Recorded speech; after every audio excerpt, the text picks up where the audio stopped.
How's it going, everybody? Jacob Rothenberg here, and this week on the channel, I have none other than Alex Jordan. How you doing, Alex? I'm doing well, Jacob. Thank you so much for having me on. I've been following you, and it's a privilege to be on your channel. Yeah, we've talked a couple times, and I think you've been on the channel a few times, but it's good to finally catch up with you and see how you're doing. So I see that you have a course out and that you're doing better than ever with publishing. So how's publishing going so far in 2020 for you? Publishing is definitely going great. We're on the up. I hit a couple months where I was on a slump, but definitely I've been really scaling up these last 3 to 6 months, I guess I would say. And we're hitting large numbers, grossing. I won't go too much into the details, but getting anywhere between 300 and 400 gross a day.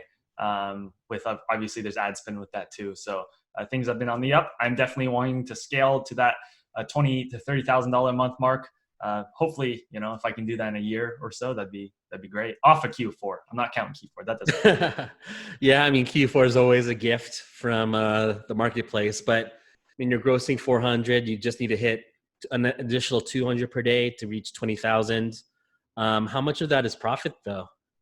Yeah, so typically my ad spend is going to hit anywhere between 35% to 45% a day. So that could be anywhere from, it varies between 250 and 350 a day profit. Wow, so the majority of what you make, I mean, with regards to ad spend to revenue is mostly profit. That's awesome. Yeah. Obviously it fluctuates per day. You'll get some dud days.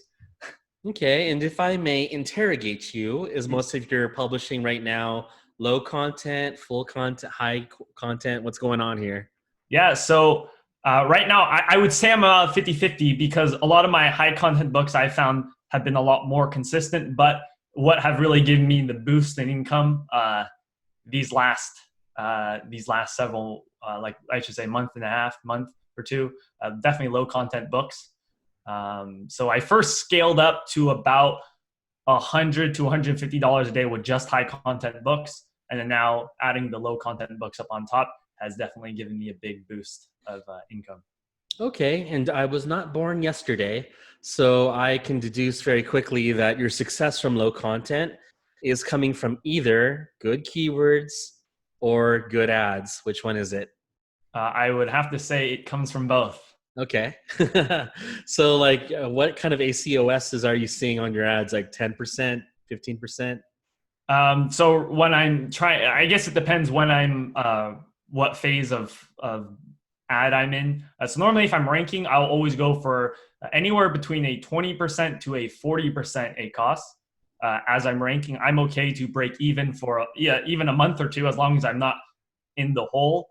And then after I will rank, I will then see where I'm at to see how many organic sales I'm making compared to what my ACOS is. If I'm breaking even my ads, but I'm still making $20, $30 a day, that's one of my best-selling books right now. I break even on the ads every single day. I might spend $50 a day, and then I bring back $50, but then I'm also making like $40 a day just on top of that profit.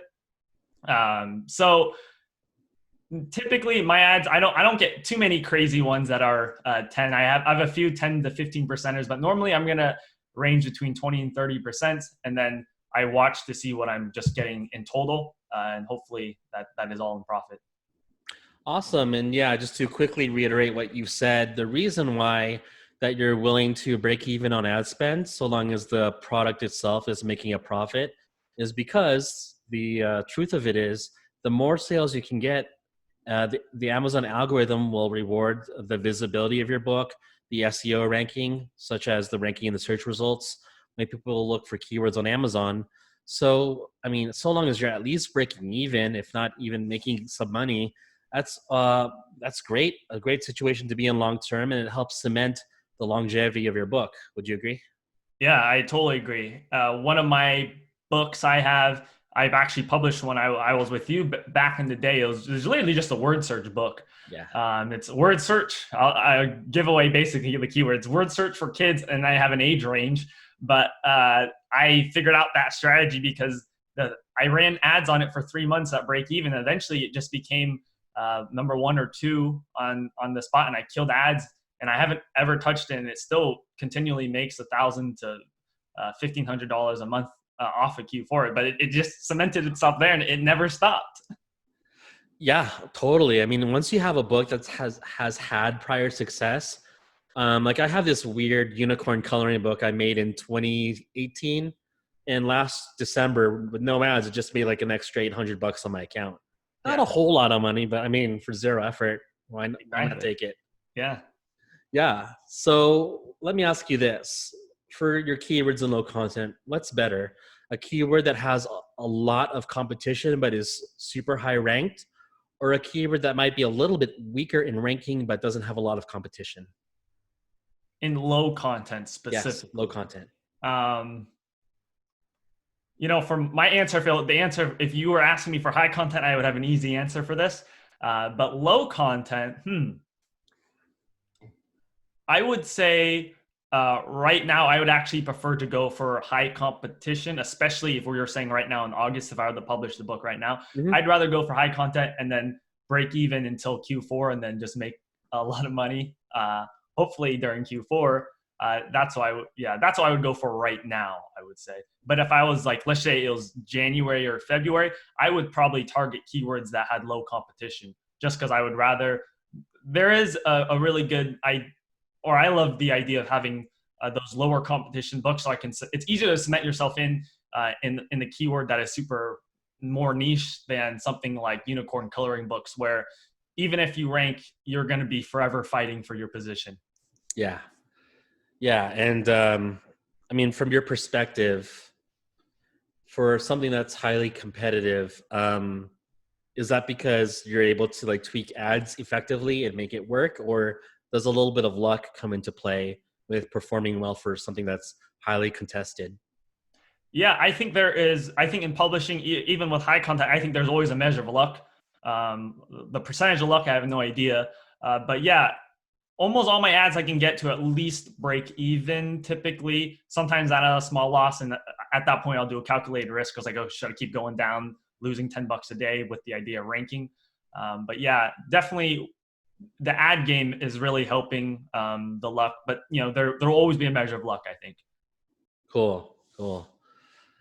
Wow. So, I mean, you've been doing this for a while. We've been working together since 2018. I mean, how are you spending your free time nowadays now that you've quit your job and you've got some more of your time back? Yeah, so I quit my job back in April 2019. Whether that was the right time or not, I don't know. But, it's been quite the journey. As you could probably relate, the stress of living off of publishing is, there's always a stress with that and being self-employed and whatnot. So I do have my publishing down pretty well. It's not taking up too much of my time, maybe 4 to 5 hours a week, maybe 10 if it's like a really heavy week. Most of my time now is actually looking at I probably look at personal keywords for me, maybe like 30 minutes to an hour. We have this giant catalog of keywords that we're going to publish on right now. So I don't have to do too much of that. And then I look at ads, my ad dashboard, probably on average, I don't know, like at least 20 minutes a day. I go through it, look at stats and whatnot, and make sure everything is staying optimized. And other than that, I'm getting into, I have my publishing course, I have my membership, and then I'm also trying to get into copywriting as sort of the hedge my income, because relying on a volatile algorithm isn't always the smartest, I guess. Yeah, I mean, you could be like the best publisher of 2018. Like I was very, very, very strong in nonfiction with 2018, but when the rules change, you're on equal footing with everyone else with learning what works best with the system this year, especially in 2020. Exactly. Yeah. And I mean, just within the last year, I mean, we've seen so many changes, obviously with audiobooks, with that rise, and there's stuff, but even like ads, I remember back in 2018 when ads started, dude, I wish we abused ads more, because ads were so cheap back then. I don't know why we weren't. And then now at some point in 2019, they got a lot harder and people are struggling. So now it's like constantly trying to stay up with what's working and what's not. Yeah. With what we know now, and we applied that to 2018. I mean, there were some loopholes that were still open. We could have been making 10,000 a day. I mean, it was possible. For sure. And we thought that was impossible. I remember I didn't think that was possible at all. But now looking back, I'm like, dude, we totally could have done it. Could have done it. Yeah, yeah. There were some, well, good times, but also very stressful times, as Yes, you're probably aware of. Yeah. 100%. Oh, I don't want to relive that. It was kind of crazy. But I mean, you've had a lot of success with just, I think, in like creativity with choosing keywords. Now you've had your ads down with copywriting.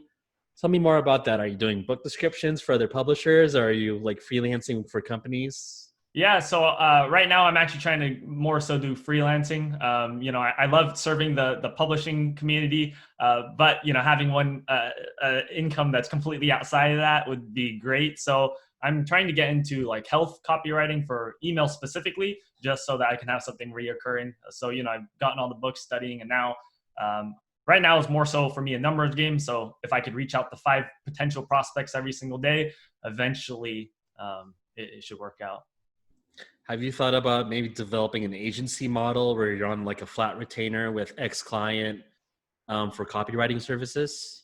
Yes, I would definitely love to get there one day, but of course I want to just refine my craft first. And I'm actually, I've reached out to even just high level copywriters and said, hey, would you want a junior, someone to work under you, basically ghostwrite for you, and then you just edit.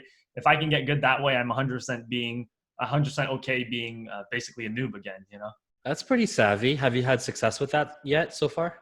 Yeah, I have a few people that are sending me back some stuff. Another thing that I do is I have this, I'm part of this coaching program that basically they allow for unlimited critiques. And I am the most prolific writer in that I'm submitting stuff and I'm getting ripped to shreds every single day. It definitely keeps me humble because I'm getting like, oh man, I think this is so good. Copywriter, like a professional copywriter, I was like, no, man, like you're not speaking to the emotion here, and getting ripped to shreds every single day. But I think eventually I'll get really good. Yeah, you just got to learn how to find those pain points and just really bring them out with your writing and really hit. Yeah, totally understand that with copywriting, and it's a craft. It's something that someone can't learn overnight for sure. Exactly. Yeah. Yeah.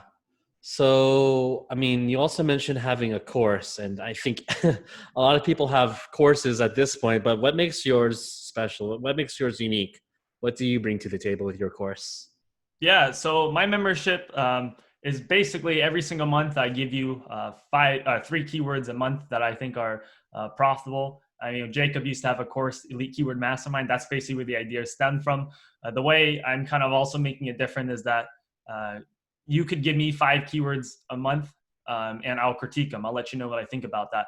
And the way I got that was because actually when I coached with Jacob, that's exactly kind of what our coaching model was. I'd literally send them a keyword after keyword after keyword. And eventually, the first time I remember sending him keywords, or he was like, they all suck basically. But then eventually next week comes, 2 were decent. And next week comes, maybe half of them were decent. Eventually you kind of get a feel for what someone much better than you thinks about a keyword. And I'm basically leveraging their, at that time, I leveraged your experience with keywords, which was much greater than mine. And that's how I learned. So that's kind of what I've implemented in this.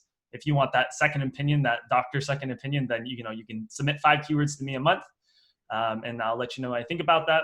And other than that, of course, I'm rolling out all my ad modules as well. This isn't necessarily an ad course, but I have basically just dumped everything I know about ads into this course. And I know it's kind of contradictory to say that it's not an ads course, but I'm giving you everything I know. The reason is I say that is because ads aren't a 100% science, in my opinion. Just because of an algorithm, one day your cost per click can be 20 cents, but then the next day it could be 40 cents. So I don't have anything that can give you guaranteed results, but I can guarantee you to have almost all the tests that you can do to ensure that you have the best chance for success. Yeah, we've been seeing that, especially with COVID, not just with Amazon ads, but even Facebook ads. Like overnight, the cost per clicks like went up by 50%. It's kind of bizarre, but no rationale otherwise as to what's going on. It's just something that happens in the marketplace. And thinking back when we were doing coaching and working together, I mean, I'll admit I was probably an expensive investment for you. Thank goodness that you made ROI and more from that. But what's your monthly membership cost for everything that you mentioned? Yeah, so right now it's only $47 a month, so relatively super cheap. I will be raising the price after I hit 20 members. So we're almost at the 20 member mark. So Dude, come on. You're giving away 3 good keywords and you're doing ad critiques for every single student for only 47 a month. oh yeah, I also do a weekly live stream. I find keywords live, kind of Jacob Rothenberg style. Let's just get on camera I do that just an hour a week. And then Yeah. I found as little as 3 keywords and then as much as 8 good keywords in the single week. Actually, right after this, that's what I'm doing at 11. If I may ask, have students yet reached success with any of your keywords thus so far? Yeah, so we haven't. I think it's too new. Even if they got in right away, I mean, their book may have just got finished now because I only opened it. I think early July is when I opened it. Maybe late June is when I opened it. So I mean, the time to take to decide and then get it written, they're probably just being made now.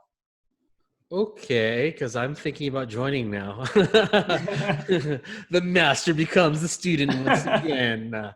Yeah, I might for the price tag you've mentioned, because that's just too good of a deal. I might just join in myself.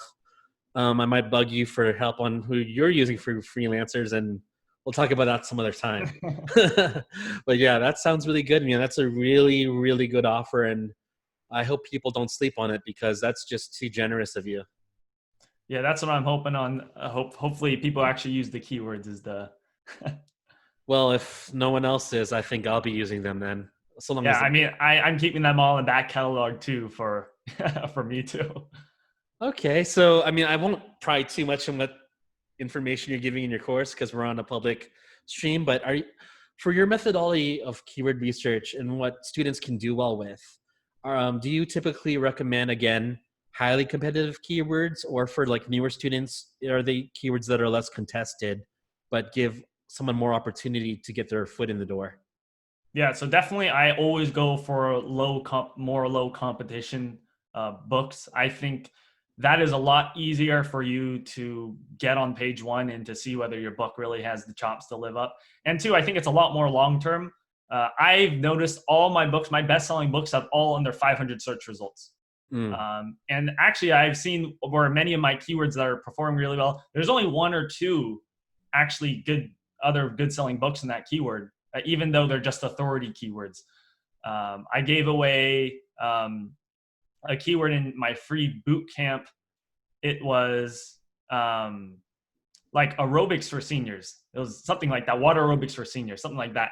And I think keywords like that only have like 1 or 2 players with that angle, or maybe even if they're authority, I think that's kind of where publishing can go long term. It's a lot easier that way.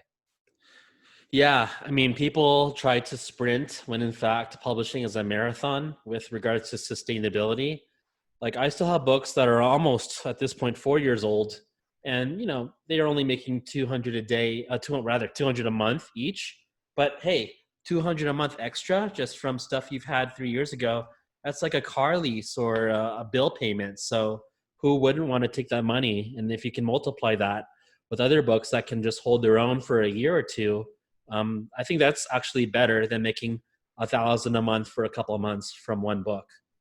Yeah, and I think it was before camera we were talking about, like, I don't want to forever be fighting to be number 1 in the keyword. That's just how I am. It's just like, if I could just fight once, then and I'm there and I can solidify and cement myself, then I think it's a lot easier that way. Yeah, I mean, honestly speaking, like I'm just thinking of Allison because she reached for a brief period of time number 1 in Would You Rather, which was a huge keyword. But it's honestly futile to try and maintain number 1 because all it takes is one other entrant that gets a little lucky, gets a ton of reviews, and can push you out to number 2, number 3, number 5 within the matter of weeks. So it's just better to hold the sustainable route and focus more on making more books. Yeah, for sure. And making sure all of our books, especially if you're nonfiction, having, I would say even fiction, but as high quality as you can. To me, if I'm going to be able to want to compete with real authorities, I'm going to make myself look and feel exactly like a real authority, which may mean I spend more on covers. I may spend more on my books. If I can get pictures, I'll get pictures. But I definitely think long-term, that's where it's going to be at, to be honest. Yeah, for sure. I think having high quality work obviously will pay off dividends. And thinking back to what you mentioned a little bit earlier ago, you're only working in the business or on the business maximum 10 hours per week, which tells me you have a pretty good system going on. So do you have like staff or VAs that you keep on long term, or how do you run your publishing business at this level? Yeah, so I do have just a normal virtual assistant that I pay, like, he's from Bangladesh, so I got him from the same place you got yours at one point. Like, I just keep it Is his there. name Omar? His name is not Omar. Okay. No. Yeah, so he works for me, and he helps. He gets more of the tedious stuff done and whatnot. And I also I do have a business partner. I won't go super into detail about what the specifications are. I do have a partner that we do definitely bounce ideas off each other. We do keyword research together. And he helps me primarily with book creation. And him and I partner with the ads. So we kind of tackle that together. Between the both of us, we've ran ads on over 400 books. So that's kind of how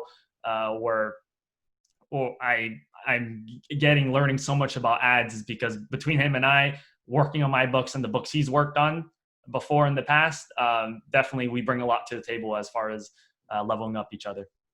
So when you say you're running ads for 400 books, are those 400 books you two co-joint have made together? No. He's worked on other books. Okay. Not that he's necessarily was an ad agency type person, but he previously had a slew of, like 300. I think he had like 300 books at one point. He was all managing and running ads for, and then we joined our partnership. Yeah, and I mean, I do know who your partner is, and he made so much money. We can't even talk about how much money he made last year. Like, I know how much he made in December. It's too much. It was too much. And it sickens me, but also is amazing. Yeah, I think the only person I've heard making more in a single month. Have you ever heard of the publisher Jessie Valentine?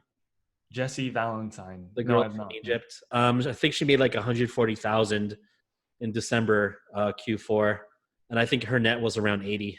Wow. Yeah, and I have a client actually who grossed 80 and netted 50. So yeah, Q4 is really a fun time. You can make your entire year's salary off Q4. Oh yeah, for sure. I'm definitely taking my Q4 money, investing into something. I don't know what quite yet, but it'll be something. Alex, is it too late to get started for Q4? No, I do not think. I think you could, if you publish a book right now, you're actually probably in prime time, because you got a month or two to start ranking your books. I think it's great. You can get lucky, although I wouldn't necessarily. If it's your first time trying to go for a competitive keyword, I mean, this is a time where you definitely could get lucky with getting your book ranked up for like a unicorn coloring book or jokes for kids. And it could be your breakout.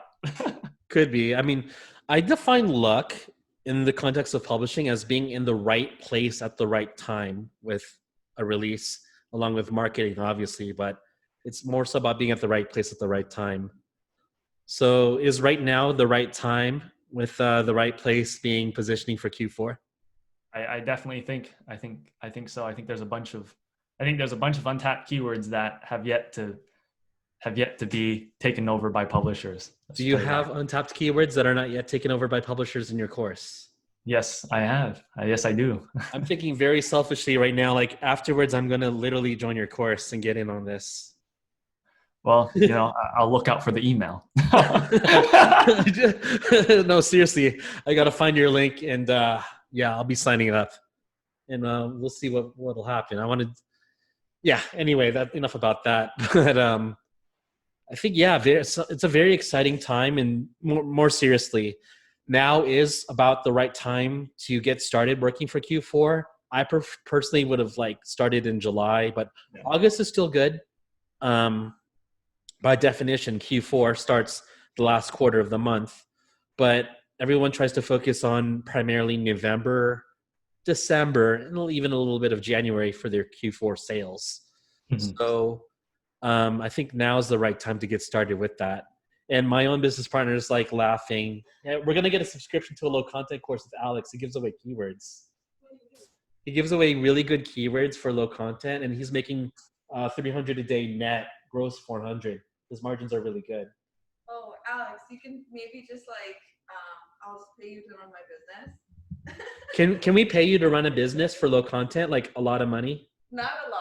Well, I mean, like a decent amount. By the way, I'll have to think about it. okay, we'll talk about it because we might be interested in working with your business about that. But yeah, so that'll probably be off camera because this is going to be uploaded. Okay, I mean, yeah, we can see. Yeah, we'll see. We'll see. Would you be interested in the future, Alex, to like run the operations, not like access people's accounts, but run the operations as an agency for low content uploads? Yeah, that's actually definitely something that actually my business partner and we've actually talked about actually quite extensively. And of course, at one point, I think I made a Facebook post saying, would anyone be interested in just that type of model? And I know 2 people reached out to me seriously wanting like, hey, like, can you just do my business for like $8,000 injection and then do profit share after that? No, dude, like profit share is good, but if you want, like we said earlier, reliable income, you want a monthly retainer. Anyway, so my point is that like I have tried so many times to like get a book. It's just boring to me, to be honest. Like that's the only reason I haven't been able to like start it. But if someone else is doing it for me, like that would be great. Fair enough. I'll definitely think about it. Yeah, we'll talk about that afterwards. Yeah. But something I do want to mention to the viewers too with making money online is that in my opinion, whether it's publishing or even copywriting, I think the agency model is probably the fastest way to reach 10,000 a month and have reliable income. And you nod your head. Why do you believe that? Well, I mean, if you're on a retainer, I mean, Amazon, you're on an algorithm, and things can change. Like we were talking about, ads can change. I mean, you even just think YouTube is an easier example to think about. At one point in the world, like Casey Neistat's on top of the world, and then now Mr. Beast. You know, we have all these things that are changing, and if you can get something consistent, retainer, I'm having that stability in your life definitely gives you some peace of mind. For sure. And this is probably the first time I'm going to mention this on YouTube, but we do run our own operations as an agency for in the fiction business. And we only use flat retainers. We don't do, gross revenue shares or any of that for a lot of reasons. But yeah, sustainability and reliable income is a lot of primary reason why. Yeah. Yeah. So, I mean, we're going in several different directions here. That's okay. But for those that are starting out in 2020, I think there's honestly, at this point, a lot of struggle with newer publishers trying to get their footing just because the game is a lot harder than it was 2 years ago. And, audiobooks obviously don't have their opportunities like they used to. What would you say for someone to get started this year to reach success? How would you go about it? Yeah, so I guess if I were to say, if you were starting brand new, no one knows anything about publishing, I would say take a Jacob's $47 course. Oh man. Well, one, because I can't pitch my membership right away because I actually say it's not for beginners. I'm a big fan of saying it's not for beginners. So get a beginner's course, and I would say just try your hand. Two or three books. I always say, obviously long term, I'm all about making super long, high quality books. But if you're starting out, yeah, I would go towards slightly shorter books. Maybe not necessarily 30,000 words, but anywhere between 15 and 25,000 words, just to almost get your foot in the door. Because what's worse is you publish $1,000 book and then it completely flops. That's the worst that can happen to you. So I'm all about trying to get these small wins first. Yeah, definitely. Like back in 2018, you could make the argument that a book can't flop. It will just have like a long term to reach its ROI, like maybe a year. But nowadays you can definitely flop on a book. So I tell people, honestly, even if it's not the $47 course, like just look at YouTube. There's a lot of free resources at this point, not like when we started out, but there's just an abundance of free information. And guys, use that first, because I get asked every day how to get started. Use YouTube, utilize that. And if you want something that's a little bit more organized with a linear walkthrough, then paying for a course makes sense. But as you get to be more intermediate and you want some shortcuts with like good keywords and learning how to do proper ads management, I think that's when your program fits the bill quite nicely. Yes, exactly. I agree. There is honestly so much free resources to get started today if you wanted to. There's so many people with free YouTube courses that just teach you how to do it. Basically, I think it's okay if I mention Sean. Sean had one. You can cut that out if you want. Yeah, I think you're offering too good of a deal. Like we're gonna either sign up for your program or partner with you at a larger capacity. But I definitely hope even for people already making 10,000 a month, everyone still keeps an open mind, wants to still learn, wants to get better, and puts heavy consideration in getting some keywords from you for a very affordable price. Yeah, for sure. And I'm surprised some of the people who join. A lot of them are some high level publishers. I'm like, man, I wouldn't expect, but a lot of them are in there either one to get free keywords or two just to hear about the ads. Yeah, and because I think the mindset with higher level publishers is, look, we're not going to be like, if we just keep doing what we're doing, we're going to fall off. Yeah. Because as you've said, the algorithm always changes. So if we can have like just the latest news on what's working or what keywords right now are performing well, we always have to pivot and adapt and keep evolving with the system in order to continue doing well with Amazon. Yeah, for sure. I 100% agree. Yeah. So I guess my last question for you on here would be, what are your plans upcoming for like next year and such? Where do you see yourself a year from now, ideally? Yeah, so I think, like, let's just say I'm gonna say 2 years and even maybe into 3 years. So, I'm getting into copywriting, and I think it would be cool one day to make my.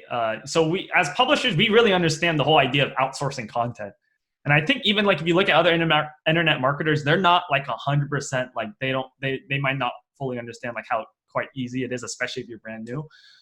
I would love, not necessarily to make, I don't want to put down ClickBank, but, some of those ClickBank things are kind of scammy, but make a course that could definitely be put more scale, like having a full sales page. I know Steph and James did it. Not necessarily I want to copy, but a lot of them are ClickBank are just books, but they're making, tens of thousands of dollars a day. So I'm trying to slowly, collectively learn the skills over time so that in a year, 2, 3 years, maybe I can create info products that are something like that. Probably not make money online. I don't know.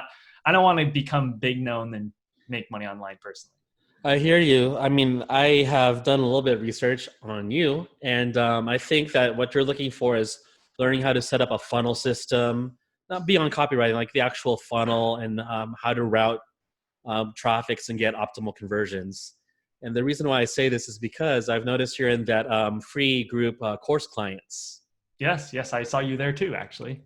And what did you see me in there for? What are you seeing in course clients, man? What do I see? I'm trying to. I don't even remember. I actually don't remember. I haven't been there for a while. I'm really trying to be off Facebook right now. Good for you. For productivity reasons. Yeah, I'm probably on there too much at this point. I'm getting a little bit sloppy, but fair enough. Yeah, I think that honestly, I'll just tell people candidly, you don't have to pay a coach or even a program to learn how to do funnel design. Just look at how these courses set up their funnel and replicate it. That's all you need to do. I'm not saying copy their copy word for word, but look at how they set up their lead magnet, their landing page, how it might route to either a webinar or a call. And there's tools to set all of that up. And if you can replicate that, you're going to save yourself $8,000, which is what I paid for. Exactly. Even when, like for me, when I am on YouTube, I really try to limit YouTube like less than like 20 minutes a day to consume it. Really want to be more the producer role. But when I do, I click on almost every single ad I see. I almost watch every single ad that I see. Unless I've seen it before, I will watch and sit through the whole thing. Copywriting, the thing that they do, they say is just the read. I have like 1,000-page binder of like really best-selling ads basically that I read 15, 20 minutes every single day. But I do the same thing when I get on YouTube. I'm going to click on the funnel. Okay, where is this going to take me? Obviously, 99% of the time, it takes you to either email opt-in or a phone call. But yeah, definitely clicking on what works or that works. Definitely you can get $1 million education from there, I think. Very interesting. So you must be a huge fan of Spencer Cornelia and the ad critiques he's doing. Oh yeah. Yeah, I love Yeah, Jacob. Spencer actually lives only a couple miles away from me, and I got to meet him in person last Sunday. So he's a really good guy, and he's really cool. Yeah, for sure, 100%. Definitely follow that guy and other ad critiquers. For sure. Yeah, there's some good ones out there. But yeah, I don't want to take too much more of your time. So what I'm going to do for everyone listening that's still listening, we're going to have a link to your program below in this video, and we'll talk afterwards about how we can partner up. And guys, I'm not trying to do this just because of blatant promotion, but it's honestly too good of a deal. It's $47 for 3 keywords a month, and you still get the critiques on your keywords, and you get listens on ads. And obviously, Alex is doing extremely well with ads, so you can too. It's not unattainable, and you can at least learn how to test ads, if not have actual success with them. So definitely at least take a look at the program and consider it, is what I would say. I'm not an affiliate. I'm not making any money from this. I'm just saying it's worth it. Yes, thank you for having me on, Jacob, and I appreciate the shout out. Cool, man. So hope everyone is doing well, and we will see you later. Take care.